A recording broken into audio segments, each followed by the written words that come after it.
résumé de ce qui nous distingue avec les Caucasiens noirs. Vous voyez ici, ça c'est au Bénin, au Dahomey. Hein. Vous voyez les pratiques culturelles, traditionnelles qu'ils ont. Ils ont tous ces histoires de wubisme là, dans leur culture en fait. Mais c'est encodé dans la culture.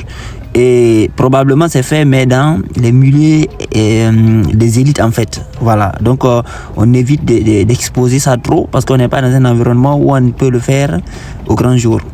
Voilà. Ici, maintenant, ça c'est au Cameroun. Ça c'est une tribu, là, je connais pas le nom de la tribu, mais c'est au Cameroun. Vous voyez, toujours le culte phallique. Le culte phallique. De temps en temps, eux-mêmes, ils s'étonnent de leur ressemblance avec la Grèce antique. J'étais très étonné d'apprendre, en lisant, en faisant des recherches, que tata, qui veut dire papa en Kikongo, aurait eu aussi au latin très classique, le même mot pour dire la même chose. Tata, tatae. Je sais que ça peut faire rire. Tata, tatae voulait dire père de manière affectueuse, en latin. Je dis bien en latin. Tata, tatae voulait dire, donc, de manière affectueuse, papa chéri, quoi. Papa chéri, en latin préclassique. Donc, en fait, ils ont des parentés avec tous les peuples caucasiens noirs. Ils viennent du Caucase, voilà. Voilà le groupe Ashanti à Caen, par exemple. Les mêmes habillements. Le premier palais qu'ils ont construit avec les Blancs, le plus ancien palais qu'ils ont eu, c'était avec les Blancs qui l'ont fait, les mêmes habillements. Kwame Nkrumah qui a lutté pour le panafricanisme, il était dedans.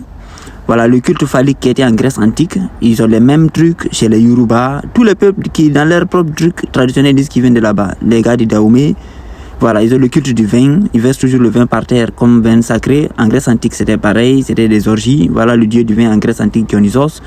Ils font des libations. Quand ils invoquent Dieu, il faut qu'ils versent du vin. Ils ont les mêmes carrures, les mêmes physiques. Ils ont le truc du wubisme dans leurs statues, dans les trucs sacrés comme en Grèce antique. Voilà, ils ont les trucs vraiment bizarroïdes, quoi. Voilà, des trucs qu'ils ne pouvaient pas faire devant tout le monde en fait, parce que voilà, c'était la religion islamique, tous les pouvoirs dans la zone étaient musulmans, donc ils auraient été combattus en fait. Parce qu'en ce temps, les peuples avaient le vrai islam, pas l'islam ottoman d'aujourd'hui. Non, le vrai islam ne pouvait pas tolérer ça. Maintenant, vous voyez ici par exemple Jésus, c'est un pasteur berger.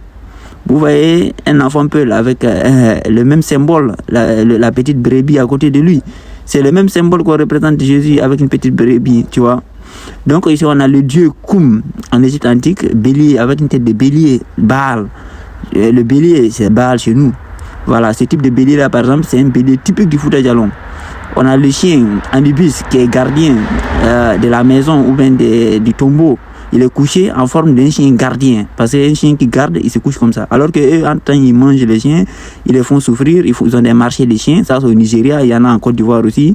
Au Mali, c'est là-bas qu'on mange le plus de chiens en Afrique de l'Ouest. Et ces mêmes gens-là se considèrent descendants de l'Égypte antique. Alors qu'ils bafouent tous les totems et symboles de l'Égypte antique. Donc ici, vous voyez les chiens en Égypte, comment il est couché, c'est en mode surveillance. Parce que nous, les chiens chez les peuples, c'était les gardiens en fait. Ils gardaient le domicile là où on se couche, là où on meurt. Vous voyez, les poules, ça fait partie de notre culture, voilà, typique. Partout où on est, on a des poulaillers. Et par exemple, moi, mon arrière-grand-père, il mangeait même pas de poulet en fait. Il y a beaucoup de peuples qui ne mangeaient pas de poulet avant. Le chat, il est sacré chez nous. On l'élève, on n'en mange jamais. Voilà, c'est un animal de compagnie, surtout pour les femmes. Surtout pour les femmes. Or, le chat était sacré en Égypte antique. En temps, les noirs là, ils mangent tous le chat quasiment. Et ils le tuent de façon brutale. Nous, les bébés, ils jouent avec les petits veaux. La vache était sacrée en Égypte antique, la divinité. Voilà, les anciens Égyptiens, c'était des éleveurs pasteurs, en réalité c'était des nomades, comme nous. Vous voyez, ils avaient cette proximité-là avec les vaches, avec les animaux. Voilà. Et tous les dieux égyptiens, comme Apis ici, ils ont des cornes en fait. Quand vous regardez, il y a le disque solaire au milieu de cornes sur la tête. Voilà. Donc, les Égyptiens anciens, le cobra était sacré. Vous voyez le front de tous les Égyptiens, il y a un cobra. Le serpent était sacré en Égypte antique. Nous, on enterre les serpents chez nous. Non seulement on ne les mange pas, mais on ne se fout pas d'eux. C'est-à-dire que quand un serpent meurt, on le met quelque part, qu'on appelle Wande, un endroit disposé. Il y a des serpents qu'on ne tuait pas. Voilà. Tous les Égyptiens anciens, tous les pharaons, vous verrez qu'il y a un cobra sur le front, même les femmes. Par exemple, dans la légende fondatrice de la mythologie Peul, on dit que leur premier guide avait été un serpent, en fait, qu'on appelait Tchanaba.